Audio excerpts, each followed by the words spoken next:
world is fire and blood. Everything is dependent on oil. We are killing for gasoline. The world is almost out of water. Water. Now there's the water wars.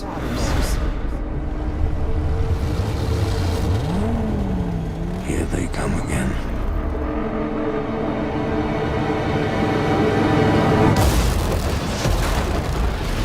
Hi everybody, welcome to What the Flick. I'm Matt Atchity. This is Alonso Duralde. Unfortunately, Ben Mankiewicz and Christy Lemire did not survive the furious chase across a post-apocalyptic wasteland, so only the two of us are here to review Mad Max Fury Road. Okay, so yes, 30 years after Mad Max Beyond Thunderdome, director George Miller is back, this time with Tom Hardy in the title role. The world is still screwed up after the apocalypse, whatever that was. But, oh man, 3 decades away from this story has not diminished the holy crapitude of the car chasing and the exploding and the everything. Check it out. It is by my hand you arise from the ashes of this world.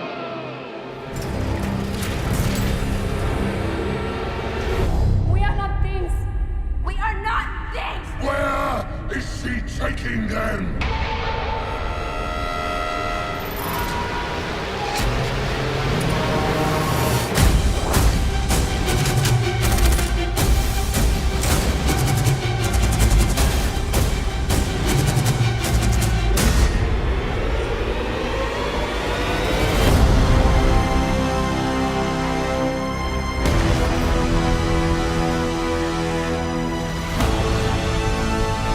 As the world fell, each of us in our own way was broken.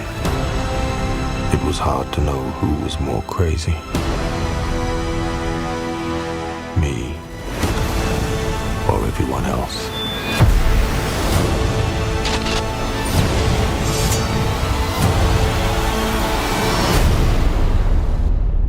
So holy shit. Oh my God, this movie!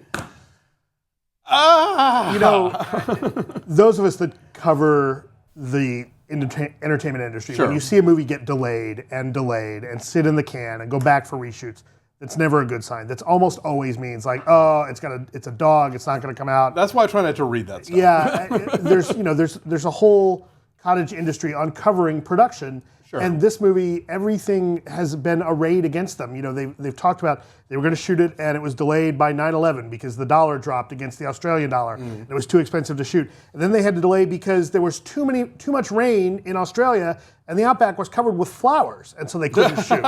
So they had to wait a year. There've been all kinds of delays. They went and did mass reshoots. They started without a finished script. None of it matters. Doesn't this movie's matter. amazing. It was all worth it, whatever it is. Yeah, I mean, this movie, okay, so we start out, they've changed the Max backstory a little bit, because in the first movie he loses his wife and an infant son, and now he's lost a young daughter, and the daughter sort of appears throughout the film. But apart from that, it's pretty much, picking up where they left off. And, there is like some plot at the beginning. He is captured, and who's capturing him, and what's this crazy world in which he has, become a prisoner. But then once the actual chasing and the action starts, it does not let up, and it's so exciting and just so breathless throughout. And my God, Charlize Theron is such a badass. Yeah. She's very good in this. Yeah. Well, and this is a movie that shows, I think, what George Miller is capable of and why we like those first 3 Mad Max movies and some of his other movies. This is a movie that's very well thought out. It would be very easy to just shoot a series of car chases, but this movie is deeper than that. There's a reasoning behind everything he does, even though it may not get addressed on screen.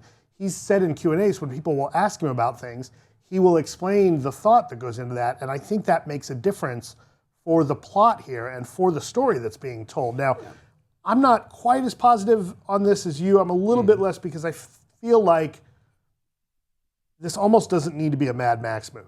And this is more Charlize Theron's movie than Tom Hardy's movie. I think we get a better sense of her character as opposed to Max. Now, granted, yes, we've seen Max before. You know, a lot of people will ask, is this a sequel or a reboot? I don't know that it really matters. Well, and I don't know that Max was necessarily all that deep a character to Yeah. begin with. He's always sort of been, he's kind of like the equivalent of, say, Clint Eastwood as the man with no name. You know, he's had a terrible past. He is a survivor. Like, survival is all that he has left. And, you know, let's throw him in a new situation and see how he survives that, you know. And so that's kind of what this series has been. So I don't feel like, I mean, yes, you're right. Mad Max is almost sort of secondary to the goings-on, but ultimately, he's more of a conduit to get us into this landscape in general anyway. So I was okay with that. That didn't bother me. This movie, I think, owes a lot to traditional Westerns. You know, there's, in terms of sort of the structure, a lot of the character motivation.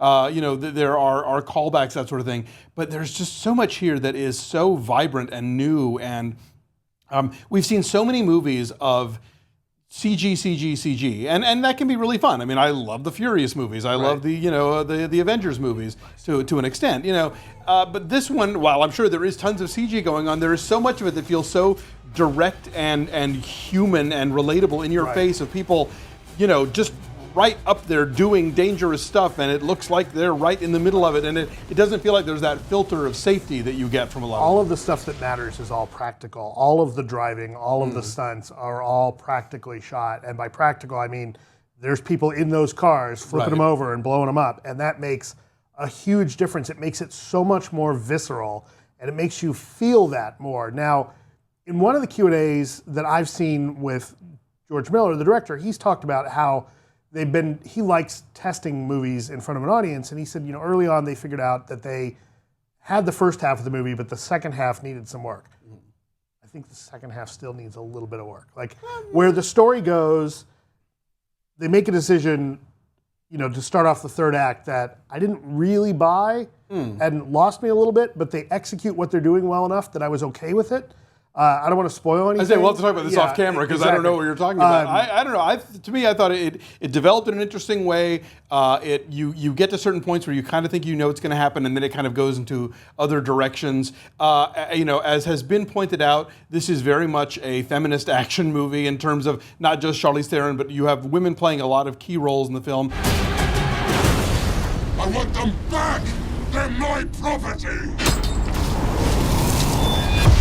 There's a matriarchy involved at one point, but I think and it's interesting that it's women as kind of property, but rescued by women, and it's a very much the women in this movie have agency. Absolutely, and they're not just there to be trophies. Yeah. They may be treated as a trophy by one of the characters, but they don't consider themselves that way. Yeah, even the women in peril in this movie are never treated by Miller and his co-writers as the girl. Right. You know, they have personalities, they have strengths, they have things that they bring to all of this. I think for a movie that is set with cars in the desert, there is so much amazing visual design in terms of character and costume. Just some of the most breathlessly exciting action sequences I've seen in I don't know how long. And one of the things that I love about all of the Mad Max movies, and Miller has lost no momentum on this, is that the design of the vehicles is great. His casting of the bit parts is great. Yeah. He can find someone who can embody a part that's got 2 lines and be, you know, Angus Sampson shows up in this movie. And he's got all of like 6 lines, but you kind of know where that character is coming from. Nicholas Hoult is one of these war boys that you see a lot of. He's great in this movie. I do want to point out that we're seeing a very bald, clean-shaven Nicholas Hoult. Maybe he's tired of wearing the blue fur that we see in the X-Men movies. Oh, what a day! What a lovely day! I'm sure he was doing this before, during, and after, probably. Exactly. I would say this movie is the automotive equivalent of what I got out of the hand-to-hand stuff in the Raid Redemption. It's that good. It is that exciting. It is that, just sort of this apotheosis of the action genre in a lot of ways. This is a great movie. It's absolutely worth seeing on the big screen. Totally. In fact, I think it will be a better experience than seeing it on a small screen. Yes. And see it as big as possible. Right, and I think I saw it in 2D. That's how they showed it to me. I saw it in 2D. And it was fine. You can tell looking at it in 2D what they meant moments, to be 3D. Yeah. If you like 3D, you'll have a good time. I'm seeing it in 3D IMAX tonight. I'll report. But I was great music.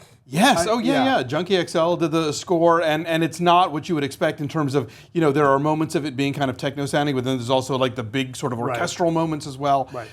This is the most heavy metal movie I've ever seen. Oh my God. I mean, if you were to take all of the covers of all of the Iron Maiden albums and turn them into a movie, you'd get something like this. Yeah, I mean, Dave was saying that he loves opera and he loves heavy metal, and this movie sort of combines the two in a way he's never seen before. It is operatic on a scale that I think that we haven't seen anything close to since Beyond Thunderdome.